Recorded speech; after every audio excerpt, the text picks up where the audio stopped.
Ladies and gentlemen, welcome to Hero Movie Podcast, your greatest source for superhero movie discussion in the multiverse. And I'm joined by sweet Shanze Kovacs from the internet. Oh, yak off, sweared off. What a country indeed. And of course, our own little sycamore, Bruce Leslie. I'm a prickly pear. Ja nie говори по-русски, я говорю по-английски. Oh my God, he's had a stroke, everybody. Quick, get him to the hospital. Ladies and gentlemen, we have a very auspicious day here. We are going to Mother Russia. Basically due to Sean, really. Today's movie is called Guardians. It's also called Zashchitniki. It's another Russian word I can't pronounce. There's going to be a lot of those today, I think. I'm not going to even attempt to say any of the actors' names. None of that. It's a bit much, but we're going to be checking all that kind of good stuff out. And before we do want to say a good, hearty thank you to everyone who helped support this show over at patreon.com/HMP. When you're there, you get the pre-show, post-show, and, of course, Dinger Zone. And with the Dinger Zone right now, boys and girls, we are almost wrapping up. We got 2 more to go, counting this week. Of the Mission Impossible films. We've been reviewing all those. It's been a real blast, and we hope that you've been enjoying those as well. And those are big, full, long, 40-plus minute episodes, so go check that out, and you can do so and help this show along at the same time. Patreon.com/HMP. We really appreciate that. And if you can't do that, man, at least go out and review us on iTunes. 5-star review, a.k.a. Humdinger. Humdinger. It's been a while. We haven't seen those in a bit, so hopefully you guys can help out and just start throwing a couple of those 5-star reviews. Your smartphone broken? Yeah, and we did it on Preacher. I think we probably need to bring it to HMP as well. As steal your grandma's phone or whomever, just hey, can I look up something on your phone here real quick?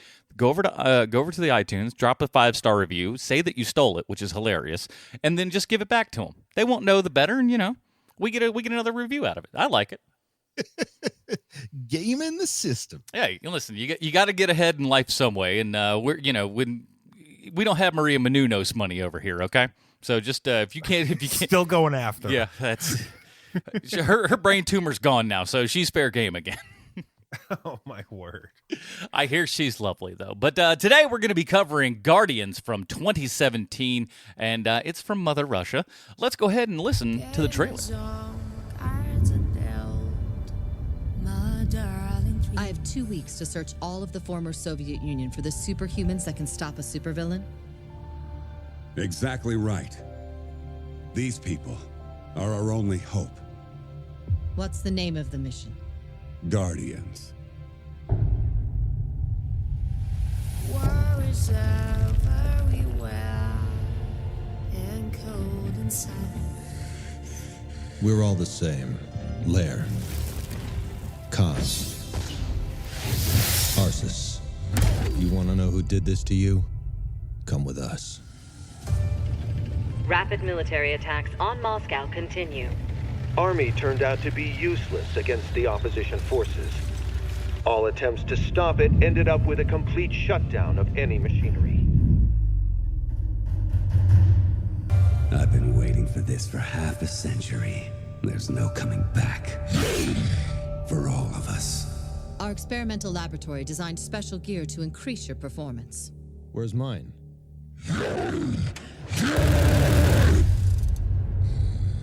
Game is on, cards are dealt, my darling dream. Alrighty, that was the trailer for Guardians from 2017. Here's the IMDb plotline. During the Cold War, an organization called Patriot created a superhero squad, which includes members of multiple Soviet republics. For years, the heroes had to hide their identities, but in hard times, they must show themselves again. This is directed by Derrick. I don't know. Sure, why not? But I don't know how we're gonna do it. This is one that Sean picked this week, and yeah, sorry about that, Bruce. It's not from an actual comic, so but let's figure out how he's gonna do it. What'd you pull out of the old bag this week? Settle in for Heroes and Villains Russian Edition. Now, worry not, I will not be so foolhardy as to try and do it in the Russian language, but I will talk about characters with Russian or Soviet roots, origins, ties, etc. This will in no way be comprehensive, but just a taste to whet one's appetite for fictional folk from the land of the Romanovs, Lenin, and Putin. Now, Bubble Comics was founded in 2011, and Bubble Comics is Russia's leading comic book publisher, at least in terms of original content, not simply reprinting American comics. Danila the Demon Slayer is one of Bubble's characters, a grim Avenger who exterminates demons with the power of living tattoos that are made from Satan's blood. There's also Major Grom, a police detective of the St. Petersburg Police Department. And just to be clear, that's St. Petersburg, Russia, not Florida. Dang it. He discovers that a murderer known as the Citizen is an eccentric young billionaire and social media mogul, and he has to bring him down with all the cards stacked against him. A character named Friar is heir to the ancient generation and the owner of a powerful artifact, a cross inlaid with power gems, which he uses to battle the forces of evil. And Red Fury is the best thief in the world. There's a space smuggler named Meteora. And finally, Lilia Romanova, whose superhero name is Exlibrium.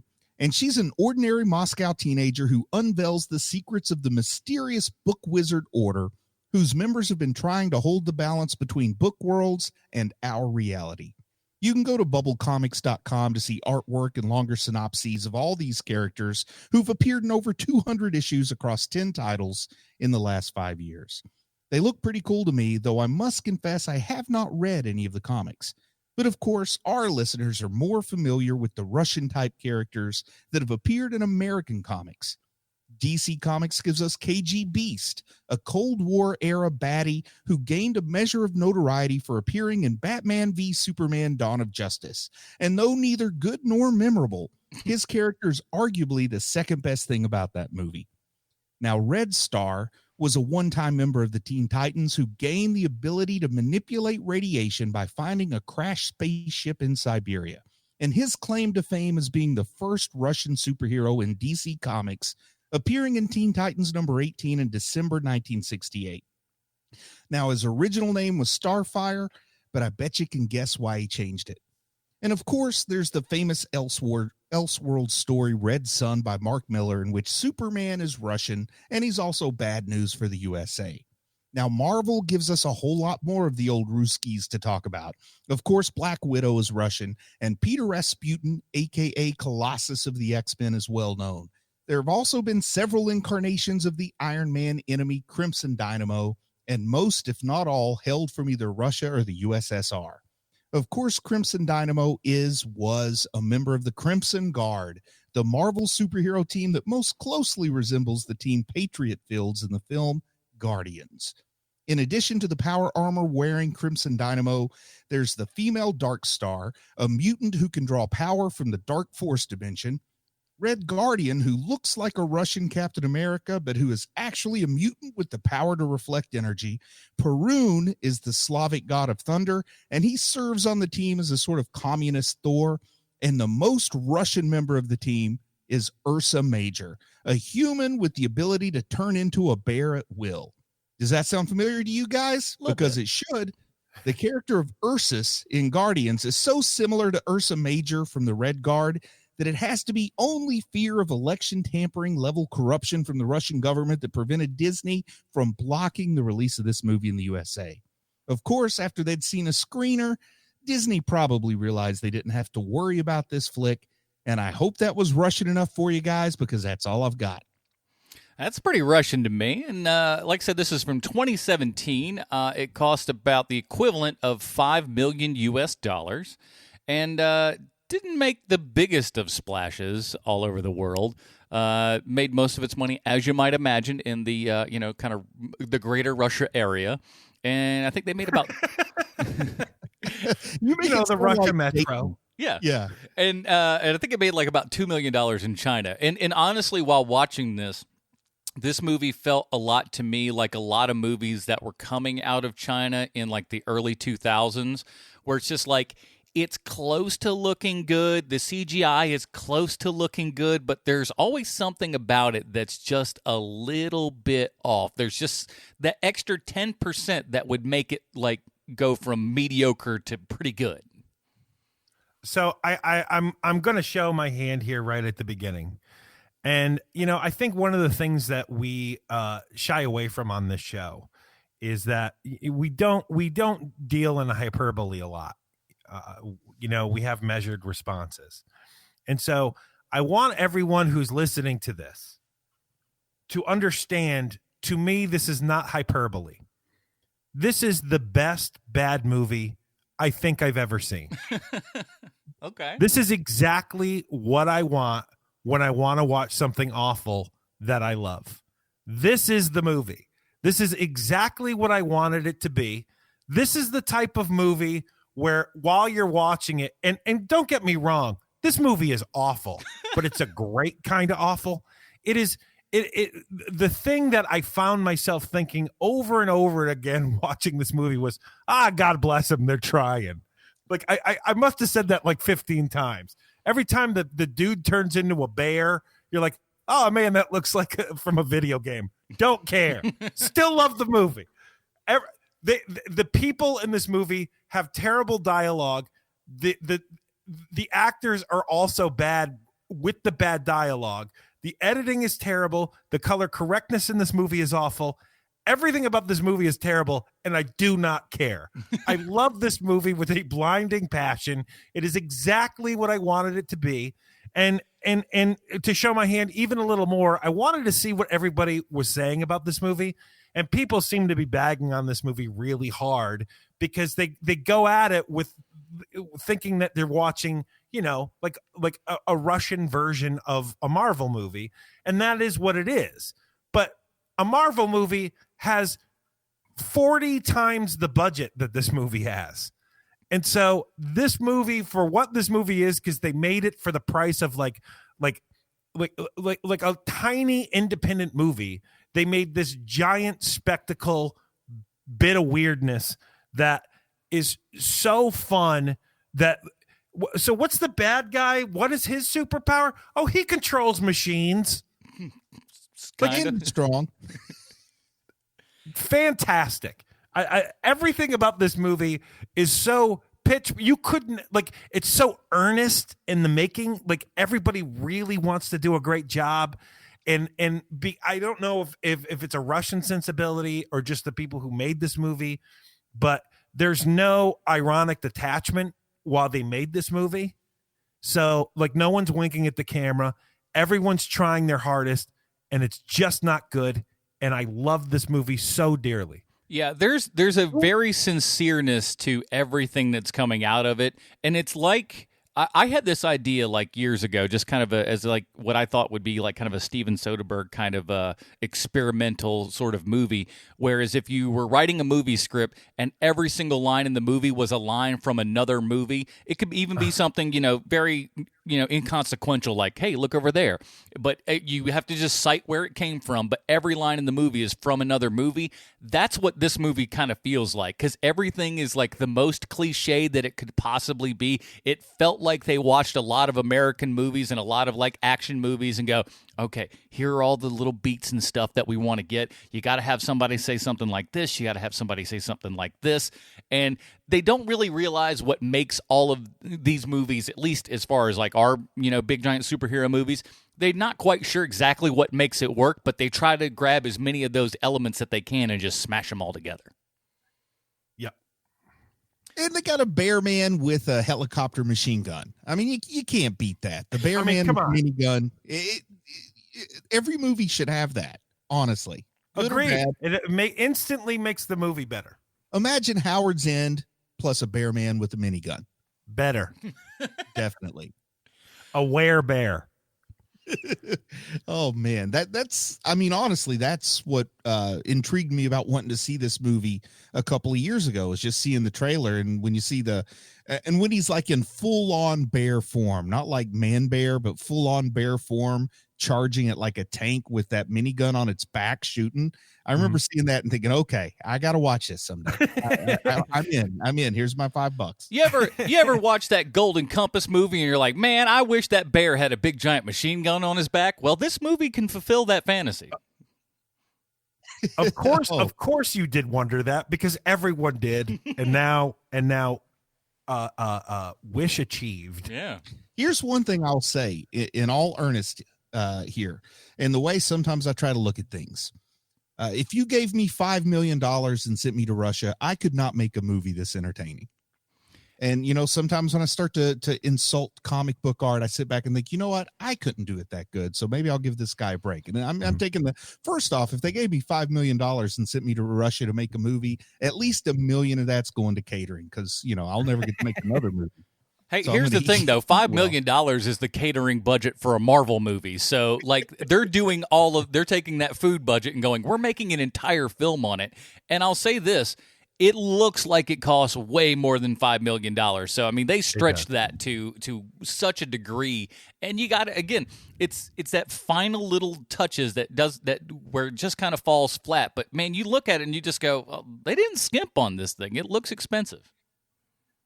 It's a good, I mean, somebody did something probably at gunpoint to get this made for $5 million. I would think, yes. A lot of underwriting. You know what this movie is? You know, The Promise. Do you guys remember? Because you're both old enough to remember this. You would hear about the Roger Corman Fantastic Four movie, and so in my head, I had what that looked like, and that is not what the Roger Corman Fantastic Four movie is. There is a bit of earnestness with that movie, but there is an ironic detachment also. And so it's not nearly as fun as you want it to be when you're watching that movie. However, this movie, Guardians, absolutely 100% delivers on the thing that I wanted when I first said, hey, let's watch this movie for free on Tubby. Yes. And that is the best way to see this movie, is for free with commercial breaks. Without a doubt. Apparently, it's also available for free on IMDb TV, whatever that is. Oh, really? Yeah, that's did not know. Yeah.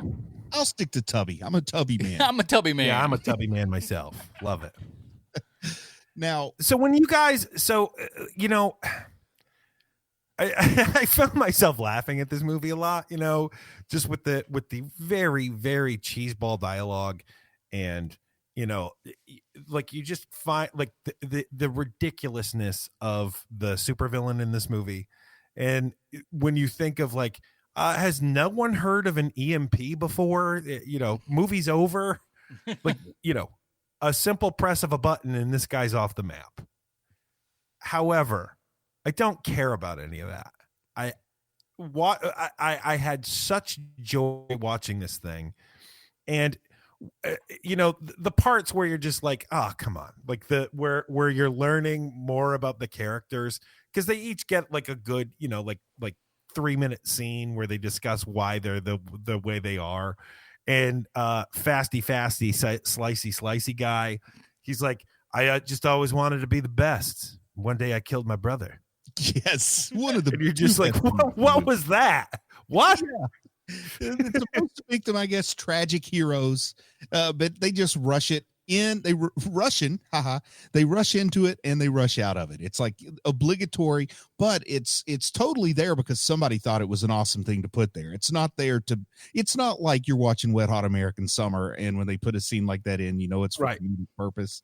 Like, they mean it, man. They are trying to emote their butts off. And the guy whose worst fear in the world is being stuck in bear form, which, you know, that's a little insulting to bears, if you ask me. But, you know, if my worst fear in life was being stuck in bear form, man, I would have such a better life than I have right now. But, you know, I was trying to think of this. Like, can you remember a moment where the thing that you were looking forward to, like for me, I was really looking forward to this, and it just delivers exactly the way I wanted this movie to deliver. And I can't remember a moment in time, with one exception, where I was like, that thing was exactly what I wanted to be, and I am so fulfilled. This is one of those movies, and LeBron James. And I can't think of anything else right now. LeBron James is exactly what you wanted him to be. Yeah, actually, he was better even than promised. You know, he was more than all the hype. Yeah, he And was although he was there's in no hype surrounding this movie, there was in my head. And so for this thing to be exactly the thing that I wanted it to be is just so magical. So LeBron James has accomplished a lot, and he's received many, many accolades, but you're the first person that I know of to compare him to Guardians. Hey, you got to remember, Well, he was also in that down. Trainwreck, so, you know. Yeah. Say what? He was also in Trainwreck, the Amy Schumer film, and, you know, it's about as, you know, that's the more that Sean wanted. He wanted, you know, LeBron James plus more. Trainwreck is the more that we get. No, I didn't. But I like, it was pleasantly surprised. Yeah. You know, it's a pleasant surprise where you're like, oh, this guy is going to be a game changer coming out of high school. And then he actually is the thing that is promised. Yeah, you know? that really was wild. He did exactly what Kobe Bryant did a few years before. I mean, he came out and lived up to the hype. I get what you're saying. Yes, but I don't like mentioning Kobe because he's a Laker. Well, he's also recently departed, so I'm going to speak of him positively. Now, I will to something less depressing. Let's talk about this awesome movie. Now, I love the slicey cutty guy who is like, he's basically like a little bit. He's got a little bit of Winter Soldier. He's got a little bit of Nightcrawler, and he slices up stuff. He's undoubtedly the coolest character in this entire movie. I disagree. I'm more of a werebear guy, but I get it. I do think they did a pretty good job with him of coming up with a relatively new character. I mean, you know, in the worlds of superheroes and comic books and myths and legends, nothing is entirely new. So I don't expect them to come up with something that nobody's ever thought of in the past 80 years. But I think he's pretty good for, you know, an independent comic book hero that they have to come up with no licensing. And I thought he looked good and I liked his power set. But yeah, I mean, the one advantage he has over the bear guy is that he's a little more original, though he's not terribly original. The bear guy's straight up a character that already existed as part of the Red Guard, but he's just so cool. Like, you know, another podcast I listen to talks about the rule of cool, and it's like, you can break any rule you want, but if it's cool, we're going to give you a pass. So Bear Man gets a pass. Yeah. Yeah, and he's also like a combination of Tekken characters as well. He looks like King and what's the other, whatever, Kuna the bear, whatever that guy's name was from back in the day. So he's right. That's what I was looking at. I was just like, oh, I played this guy in Tekken back in the late 90s. I never played Tekken, but I can see what you're saying. Good stuff. Now, you know, they called this movie online. This was, you know, an internet sensation sort of. You know, it got a lot of buzz for about a week, and people thought, oh, this is crazy. I can't wait to see it. Then we all forgot that we wanted to see it. But they called it the Russian Avengers. And of course, the Avengers movie's doing so well. That's sort of the nomer. You want to hang on to it. But man, this is the Russian Fantastic Four. Yes. I mean, yeah, they even got an invisible lady and a rock man. Well, even if you think like the origin, Stan Lee's original thought for the Fantastic Four is that each of them represented an element. So you got Johnny Storm as fire, Ben Grimm as earth, the stretchy man, Mr. Fantastic, was supposed to represent water, and Invisible Girl was supposed to represent wind. Well, here they did it a little more, you know, a little more direct. With Wind Man is actually the English translation of his Russian name is Wind Man.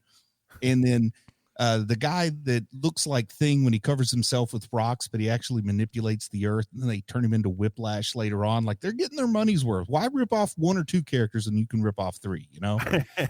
It just keeps compounding, and I thought that was great. And I love when they're giving them like the new suits later on, where it's just like, now your ability to throw around rocks is really important. So we've sewn some rocks to your suit. You're like, what is this I crap? am wondering about that. I am wondering about the rock guy where like, how do you make that bridge go from, oh, we're going to give the rock guy a whip. And here's something I wanted to say too, is I like that the ancient Greek philosophers thought the four elements of life were wind, fire, earth, and water. And their Russian equivalents thought that it was wind, water, earth, and bears. I like it that bears are an element in Russia. They did. If it would have been a $6 million budget, they would have had Stoli Man, you know. Just imagine a bear that also bursts into flames when it's angry, like Johnny Storm. Oh, that would have been perfect. Oh, we can wish. We can wish. Flaming Bear Man was going to be in the sequel that didn't get made. Hot Bear. No, of course, because it's Russia, they would literally burn a new bear every time he flamed on. So that's sad. We just bring in new bear. That bear looks really mad and really flammable. What was that film? There was somebody with a bear on fire. In it. Can we talk about the pinnacle of terrible acting in this movie, which is skinny Russian lady who is in charge of the Guardians. She is. I don't even speak her language, and I can tell how bad she is as an actress. Oh, I didn't pick up on that. Oh man, she's so bad. She is so bad. Now, I think so. Then that means that you actually have a winner over who I think is the worst one in this movie. Now, that's not to say that our supervillain in this movie is also not just amazing, like award winning. I must eat all of the scenery. Terrible acting. I love. But when she shows up, she keeps showing up in places, and I guess she has that Batman ability where you can't see her until she wants you to see her, because that happens 4 different times in this movie with her. Well, first off, let's give credit where credit's due. The bad guy the actor's name is Stanislav Sheeran, and I'm going to watch more of his movies now. He's only been in 2 things, this and some other movie that ain't anything like this. But the funny thing is when I was watching this, I was just like, he looks, I mean, obviously he's like a giant, weird, muscly kind of guy, but he's not really, clearly, because that's a suit he's wearing. Over top of all that, it's a bad looking suit, man. It's like I wouldn't call the actor that's inside of it fat, but like if you put a normal person inside one of these costumes and stuff, they kind of have like these 6-pack abs and everything, but there's clearly a bit of a gut in there as well, just because the suit just doesn't fit and look right because it's not real. And so the term you're looking for is sneaky fat. Sneaky fat, yeah. He looks so weird and bizarre. He just has the largest traps you've ever seen in your entire life.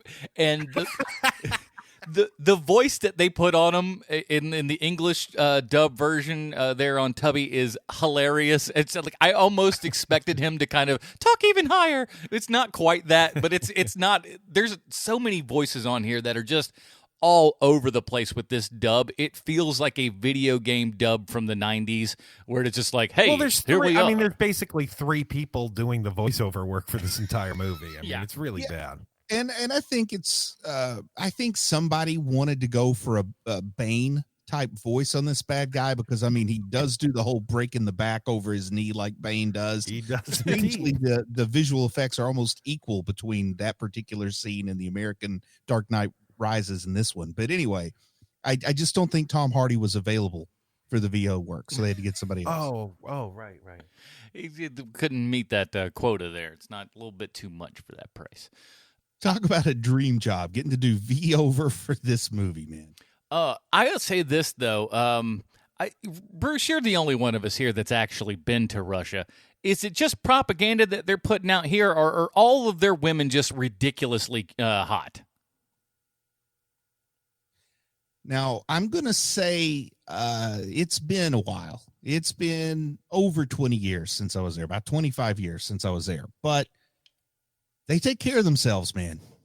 Because, man, it's like they all just have the highest of the high cheekbones, the best defined jawline. It's just like they even like when your little ballerina dancer / invisible woman is doing her big kind of show and everything. They even show the audience, and everyone is just beautiful.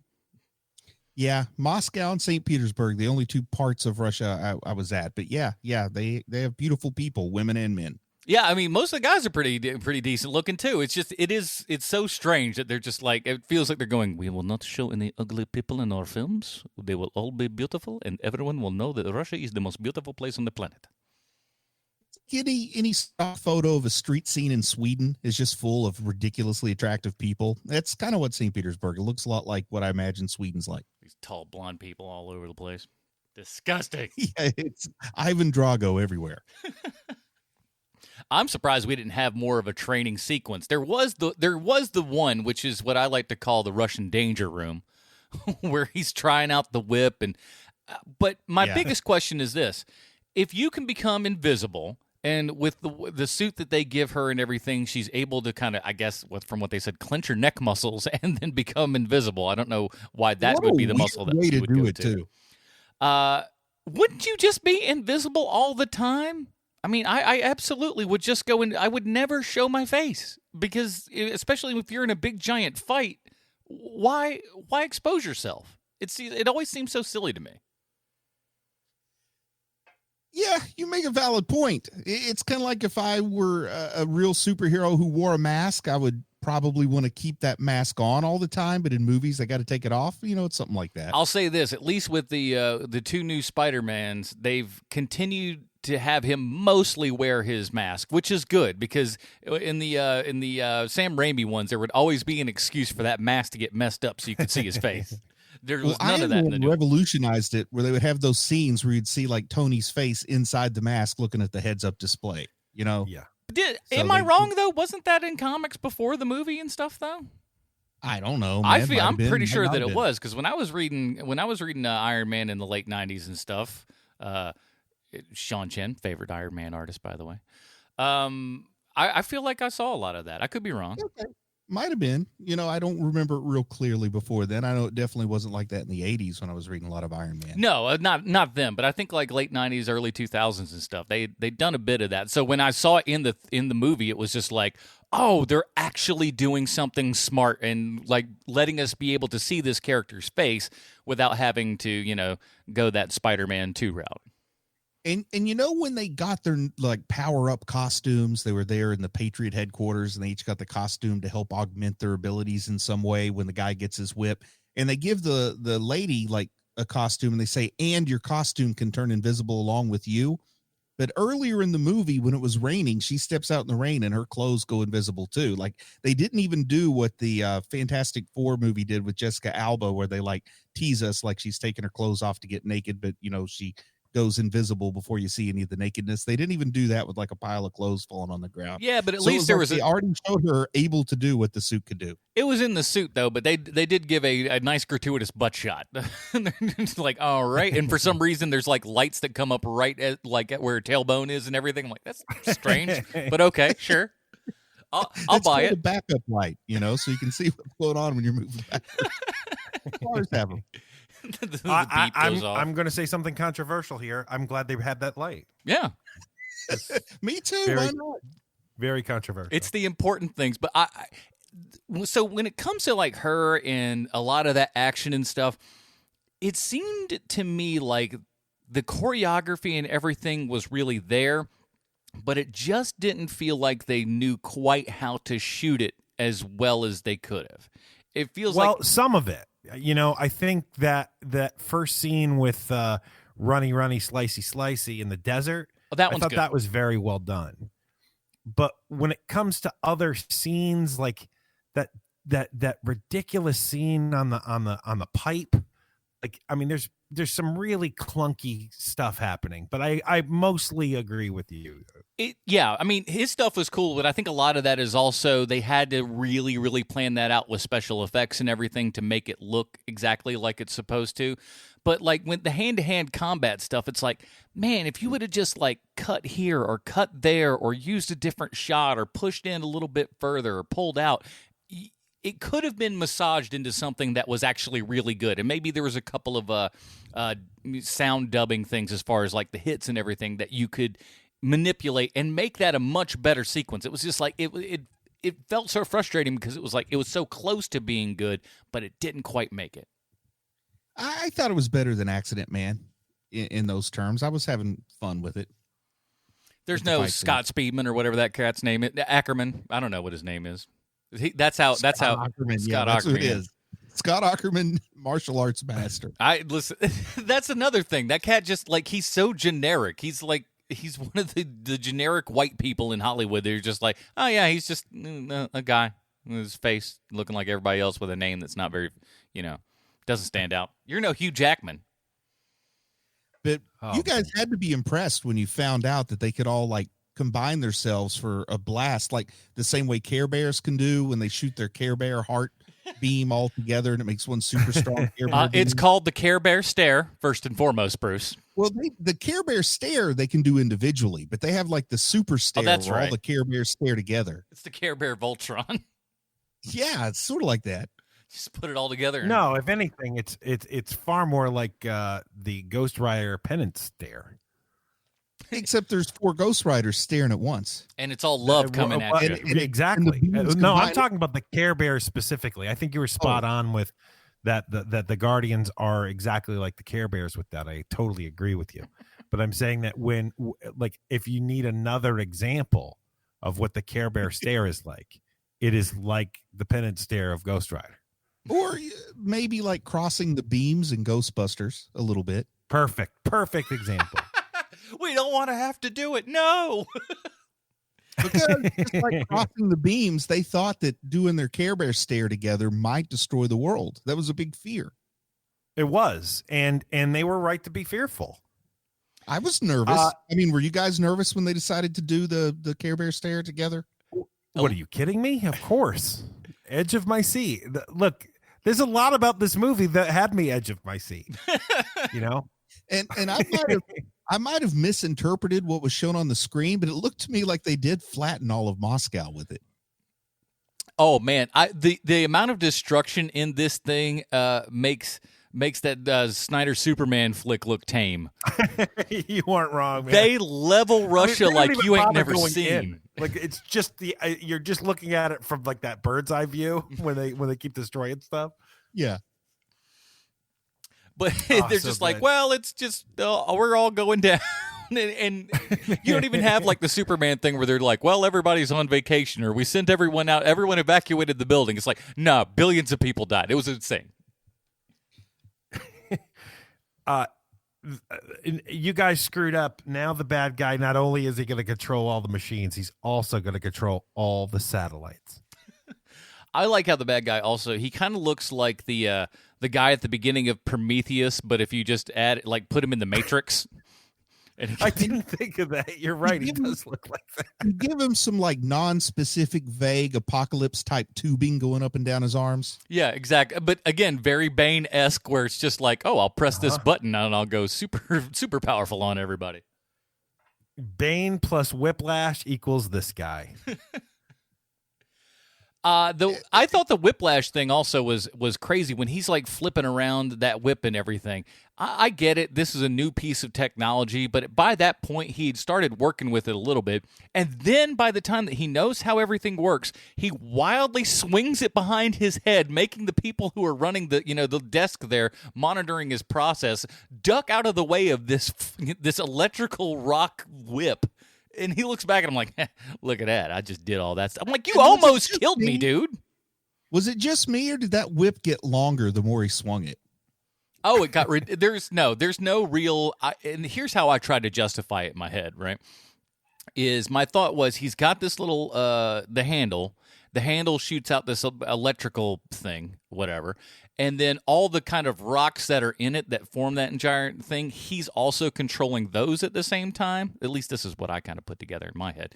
And so that's how he kind of combined his power. So it wasn't like he had just a weapon. It was a weapon that was also an extension of his power. Maybe I'm reading too much into it.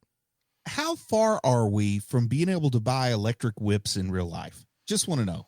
Because I saw a picture of a guy in Raleigh with a rocket launcher on his back at like a Subway, so I should be able to have an electric whip. Yeah. Listen, well, here's the thing. Which does come first, though? Because I feel like you got to have lightsaber before you have electric whip, though. I think electric What I easy. don't understand is Batteries why and a do you cable. need a whip if you can throw rocks at people? Because sometimes you want to whip them too. I can throw rocks at people, but I can't whip them electronically.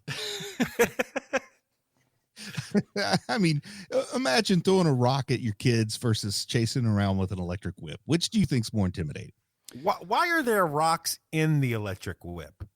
Because he's Rock Man. Yeah, it's part of his power. I think he kind of hovers those within the whip itself, and that's what makes it extra powerful or something. At the same time, again, you just kind of go, well, why don't you just use all the electric stuff? Why do you need the rocks in there?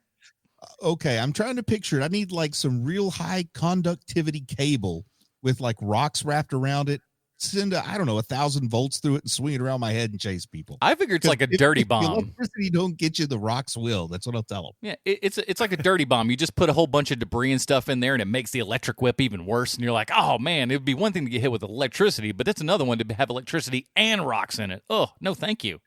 I got to tell you, somebody's chasing. Like 2 people are chasing me. One has just an electric whip. One has an electric whip with rocks. I'm more intimidated by the rocks. You're right. Rocks hurt. Bruce Leslie, rocks hurt. Put it on his tombstone. Put it on the poster. And I'm gonna make a bold statement here, guys. All right. This villain in this movie, still a better version of Doctor Doom than anything Fox gave us. Oh, that's not controversial at all. I think this is, with the exception of The Incredibles, this is the best Fantastic Four movie we've ever seen. And it's bad. This movie's terrible, but I love it. It's, this movie succeeds for me the same way that the David Hasselhoff Nick Fury movie succeeds. Like, right. I'm never not happy while I'm watching it. It's true. It's true, man. Like, it just delivers on every level. I mean, even the bad dub of this movie is just perfect. Do you really want great voice cast for this movie that, is really terribly made? It would feel so weird. Now, do you speak German at all, Sean? No. 9. I don't either, but I may have to learn, because I found out there's a German dub of this where they looked at it and said, okay, we're going to make this a lowbrow comedy. And they made a German dub where all the dialogue reflects their interpretation of this as a lowbrow comedy that they released on DVD and Blu-ray. So I really might have to learn German, because I want to see that version of this movie. I wish they would have at least had the foresight to have these in the dub, have the characters have at least somewhat of a Russian accent. You don't have to go Yakov Smirnoff, but you got to give me a little something. Put a little spin on it to make me go, oh, that's right, this is Russia. We're in Russia, instead of just like, hey, everybody, here I am. I'm talking because I am a guy who is in a thing. Nope, I want them all to sound like they're from South America. I mean, even the dub, it sounds like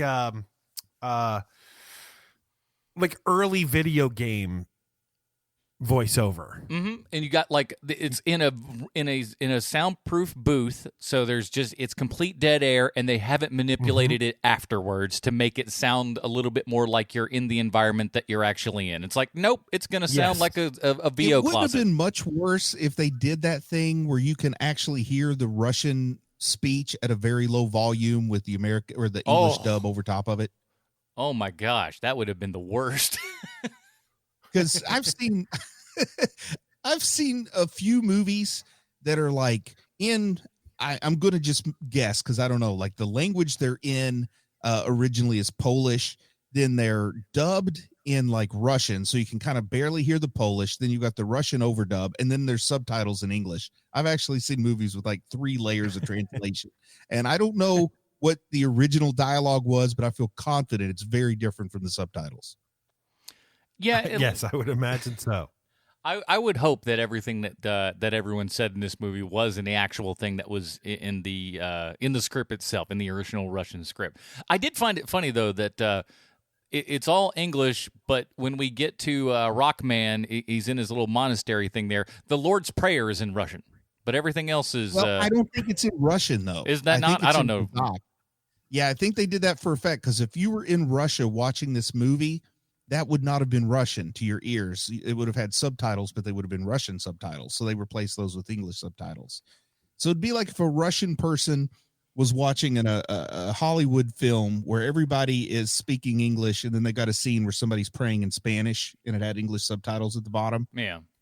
So I think it would be a situation like, how do you handle that in the Russian dub? Well, it's like the inverse of that. So just imagine, it's their equivalent of praying in Spanish or Latin or something. All that Eastern European stuff's very confusing.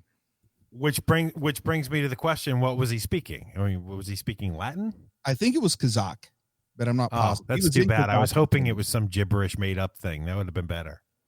It's listen. Kazakh might be gibberish because the only Kazakh I know is what has been spoken by Sacha Baron Cohen. So that's how I identified it. Hey, the actual the Cuddy Cuddy Whip Man, I think he is from Kazakhstan. Yeah, they find him in Kazakhstan, but I don't know if he's the actual actor is, according to IMDb. Okay, well there Sanjar Madi. He's that's I don't know. I thought he was kind of the coolest guy of all of these characters. The only way I can tell if somebody's from Kazakhstan is if I see him at the beach. So Yakshimash. those bathing suits go on sale. I'm trying to think. That's the thing, that there's not much that happens in the movie, and they go through all of these little. It felt like very checklist kind of thing, where they're like, okay, here's how we got to go. She's got to go out. She's got to find all these people.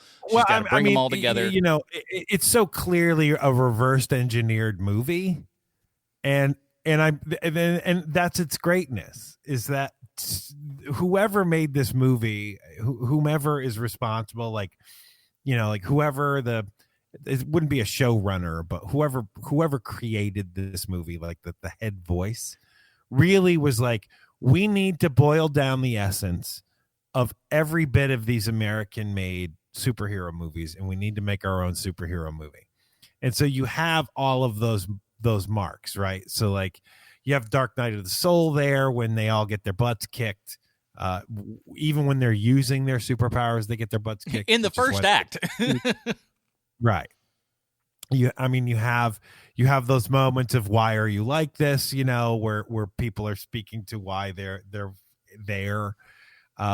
You have the amazing, just kind of like leap over problems with your plotting, where they ask, like, well, why would these guys still be in their 20s if they're Cold War remnants? We don't age. Okay, done. Bam. Put that on the whiteboard. And they've got a dose of amnesia thrown in, because that's, a nice little superhero movie thing. We don't want to have to explain that. Like they leapfrog over the stuff that, a lot of American superhero movies kind of trip over. And they made a good decision here at the very beginning. They are in their control center and they say, we need to find these experiments from the Cold War. And then within 30 seconds, all 4 of them have been located on the computer. And we're going a quick Google search brought everybody up. A lot of movies would be tempted to take us on a 30-minute search for these people. And this movie could not have handled being interesting for 30 minutes without them using their powers. So one thing I'll say this movie did right. A lot of movies that we see, they have to build up to the crazy action at the end. This one is like, we're just, it's like when you start the car and the radio volume's already turned up to 11. We're just going to do that with the movie. Yeah. Yeah. Totally. I have expected her to look at the camera. I'm wondering if the Mandalorian might have stolen something from this script, because there's that moment where they're trying to convince the big lady, Cara Dune. Is that her name? Cara Dune. They're trying to convince her, hey, come on. I know that you said you were never going to leave planet, but we really are doing something good here. And she's like, I'm not interested. Hey, that guy you hate is there. Oh, then I'm in. Like, yep. There's no back and forth. There's no nothing. And this movie was made first, and they do that in this movie. Where like, oh, you'll never convince me to go. Oh yeah, that guy's going to be there. Oh, then I'm in. Also, man, $5 million budget, and still this movie is considered a financial failure in Russia, which bums me out. First off, I don't know what Russian movie tickets cost. Like maybe you go to the movies for $1.25 or something. I don't know. But it bums me out because I really like it when a movie has a super low budget, because there's like nothing to lose and we're going to get 5 sequels, like Resident Evil style. Because I would love to have like 5 of these movies out there, because who can only imagine what they would do. And these guys, when they're making this is something we were talking about a week or 2 ago, Sean, that you brought up. But they went in this with so much confidence that this was going to be a franchise. They even have the mid-credit scene and everything. And And they absolutely scrapped their plans for the sequel when this movie failed to cover its $5 million budget in Russia. And the funny thing is it already kind of feels like a sequel because part of it you're watching, you're just like, was there a movie that I didn't see that where all this stuff is kind of talked about? Because they all reference it like, well, of course we all know that. It kind of has that X-Men First Class feel where it's like the first movie in this series, but it's characters you're supposed to already kind of know, and you're supposed to be a little bit comfortable in this world. Yeah, you get it. You're not. They don't have to weigh you in, but here you're just like, all right, well, there you go. It's this is part of the world, and you know that. What happened to the warehouse full of the super bad guys' clones? Now, were those clones? I got to ask about those clones because we just watched the Clone Wars, so I hear clones. I got Star Wars on my mind. Did he find a Tusken Raider and clone a bunch of those, or are those supposed to be clones of the main bad guy? They're clones of him. Yeah, that's they don't look like him. Well, they couldn't replicate him again. They got to give him that Tusken Raider mask, which did look cool. All that stuff did look very very stylized. I liked it. And I started to wonder if maybe the people who wrote this movie didn't know the difference between a clone and a drone, and maybe these are like robot men or something with those face things. Oh, I hope that's right. Translation problem. That's all it is. Because they get one of his clones and they bring in the scientist with the bow tie and the glasses to try and reverse engineer him or something, and he gets gassed to death. Like I have a million questions about the clones that I wanted to have answered in a sequel we're never going to get. Everything got blown up at the end, so you can just go ahead and assume that all those clones were all in that big giant mess of destruction. And all the comic books and the novels that tie into this are all prequels, not sequels. So no questions answered there. All right. Okay, before we get to our final analysis here and everything, I don't know how in the wide world of sports he's going to pull it off today, but for some reason, every single episode, we have to find out how this comic book movie relates back 1-to-1 with Sylvester Stallone. Thanks, Adam. I got a prepared statement. It's hard to think of Stallone without thinking of Rocky. And as of this recording, even though there have been 8 Rocky movies, including spinoffs, still, the most financially successful Rocky movie of all time is Rocky IV. And the first time we ever brought up Rocky IV was episode 7 of HMP.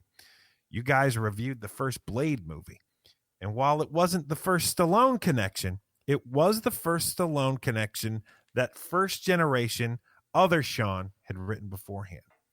Most notably during that episode, Bruce Leslie warns Keenan that on that episode, he's just set a dangerous precedent, and he's going to have to write a new Stallone connection every week. Keenan laughs it off. And now 7 years later, Keenan's long gone, and I'm forced to write one each week while he's somewhere doing what I can only assume is something stupid. A lot of Rocky IV might be set in the USSR, but the closest Stallone ever got to Russia during filming was Vancouver, British Columbia. And you don't need to be a map expert to realize that's roughly a Pacific Ocean-sized distance away. But thanks to HMP's crack research staff, we have plenty of Stallone connections involving Mr. Stallone and the former Union of Soviet Socialist Republics. And before I start with these connections, I just want to say what a great job Marcus and Angela and Margaret did this week. You guys are the real heroes who keep us staying super. Thank you.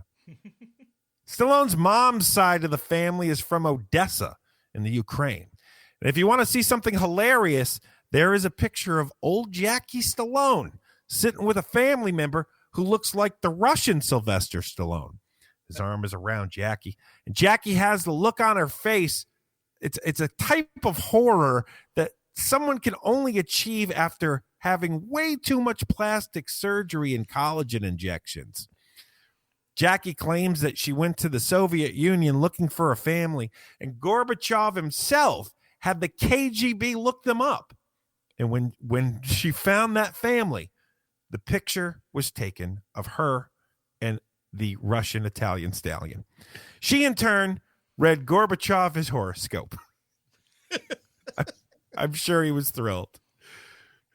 Stallone had an exhibition of his artwork in St. Petersburg, and when reading an article on CNN's website, they called it, quote, Rocky's Horrible Picture Show, unquote. Oh, nice. Their words, not mine. The same collection had a showing in Moscow, and there's an incredibly awkward press conference during this time where a very nice, very well put together Stallone is fielding questions from the Russian media. And at one point he says, "I love art more than anything else in the world except for my family." And he looks tired and jet lagged. And it's clear that he really earnestly loves art. And while CNN's headline is hilarious, I'm not in the business of punching people in the face when they're trying their hardest. And if Stallone's willing to travel to Russia to show his art, then guess what? He's trying his best. I'm not going to kill him for that. And while there's many, many more connections between Russia and Stallone, the last one I'm going to mention takes place last year, and this article was written by the Moscow Times. Quote, Russian-speaking Instagram users are setting their sights on newer and brawnier targets. A popular comic issued a challenge this week to, quote, have a go at, unquote, action star Sylvester Stallone, who had just released the trailer for the sequel to his classic film Rambo. New game Russian cyber attack, Garrett Karlamov wrote to his 6.1 million followers on Tuesday, directing him to go to Stallone's Instagram page and leave as many Russian comments as possible on the trailer. Russian users did not disappoint. Cyrillic letters dominated the more than 12,000 comments on Sly's trailer, firmly parking themselves on his page in the last 24 hours. Quote, did I miss something? One user wrote. Then there's a joke about some Russian model that I didn't understand, so I didn't write it here. They wrote recipes and dumb gossip, tabloid stuff, all in Russian. And the most outrageous part to me is that there's a comedian in Russia that has 6.1 million Instagram followers. That dude must be hilarious. So there you have it, HMPers and Danglingers. This week's Stallone connection is Russia herself. I'm sweet Shawnzy. You're welcome, people of English-speaking Earth. Well, here at Hero Movie Podcast, we have our own patented Robin rating system. If you'd like to check that out, head on over to Facebook.com/Hero Movie Podcast. It's right there at the top of the screen. And by the way, I do want to say this before we get to all this kind of stuff. We're at about 1,300 subscribers over on YouTube, man. So if you'd like to hear this show when you're at a place where you can't quite get to your phone or whatever streaming, it's all the episodes are up over on YouTube.com/Hero Movie Podcast. So subscribe over there. Good job by you, Adam. We'd appreciate that. Good job, buddy. And so, Bruce, get your Adidas tracksuit on here. And what is your rating for Guardians? First off, when I was there, they loved Reebok tracksuits. So times have take changed. that for what it's worth. I looked at IMDb to see what people on IMDb thought, to kind of help me find how to put this mix of emotions I feel when watching this movie into words. And one IMDb review basically described this movie as Man, Bear, and Friends, which I think is a much better title than Guardians. Oh, yeah. I think they called the movie Man, Bear, and Friends. It's making double the box office, whatever that was. Somebody else on IMDb said that they came across this movie on the internet and thought it was the sequel to Guardians of the Galaxy. They watched it, and it wasn't, but they still liked it. I wish I had found this that way. I like the English... Rocket's like huge. English isn't the first language for this person who left the review. So I like to imagine maybe I'm living somewhere where you have to get your entertainment over the internet because you don't have easy access to movie theaters, and you're all excited to see Chris Pratt. And you think Bear Man is Chris Pratt for a while. Like it takes a while for it to kick in. Plus you don't speak either. I'm going to say you don't even speak Russian. And you're not that good at English, so you don't quite know what's going on. So you're really thinking this is Guardians 2 for a while. I wonder how deep you get into this before you realize it's not Guardians 2. I don't know. But they could have called it Man and Bear Friends Volume 2, and I would have done better. This James Gunn has really lost his touch. I agree with what Sean said. It's the kind of fun, like the unintentionally funny is way better than trying to do this sort of thing on purpose. And there's that verisimilitude that's there that I like, and I have to give this like the Tim Drake that is it. They failed at what they attempted to do, but they succeeded at something they never dreamed possible. So, Tim Drake. It's like the Apollo 13 of superhero movies. Sean, This is I really mean it when I say this. This is a terrible, terrible movie. And I want to preface that with this. It is not a good movie. It is very bad, but it is amazing. It is it's like a warehouse of dumpsters on fire. That's how great this movie is. This is a Dick Grayson for me. This is exactly the thing that I thought it was, and it is, and it's perfect. And I will watch this movie more than once, and I will love it, and I will just enjoy my time, and I'll be doing other things as I'm watching it, and it doesn't matter. Every single time you see Werebear with minigun on his shoulder, I'm sorry, that is fantastic. This is a Dick Grayson. I'm going. I got to go Damien here. I'm right in the middle. I can't. It's not good, but it is. There is something about it that does have that entertainment value. That if you sat down with a group of people and go, "Dude, it's Russian Avengers," and you watched it, you'd laugh the entire time, but you'd still have a good time. It's not one of those. The laughs are like, I can't believe I'm seeing this kind of laughs, as opposed to this is so stupid and dumb. Because, again, you're right. The honesty is what really drives this thing. No one's winking at the camera. They came to this to really make a good, honest-to-God movie. And for $5 million, they did a heck of a job. I really can't believe that this thing looks as big and grand as it is for $5 million. Fall short on some of the technical sides, but man, you're having enough fun to where you really don't quite care. And if they gave me $5 million to make the sequel, the three of us would go to Russia and make a $2 million movie, if you catch my drift. Oh yeah, exactly. There'd be a lot of laundering going on over there. So, but yeah, that's it, everybody. That's Guardians. It's available on IMDb TV, whatever the hell that is. I don't know how you get to it, but search it out. Tubi, aka Tubby. So, whichever one of those you like to go to, check those out. And I think it's available for rent and stuff other places, but don't pay for it. Just watch it on the free stuff. Watch the Safe Light commercials and enjoy yourself that way. You are right, man. There's a million Safe Light commercials in that thing. So get your windshield fix and get your Guardian fix at the exact same time. Safe Light repair, Safe Light replace. Terrible. Safe Light, if you'd like to sponsor this show, heromoviepodcast at gmail.com. We'll talk it up.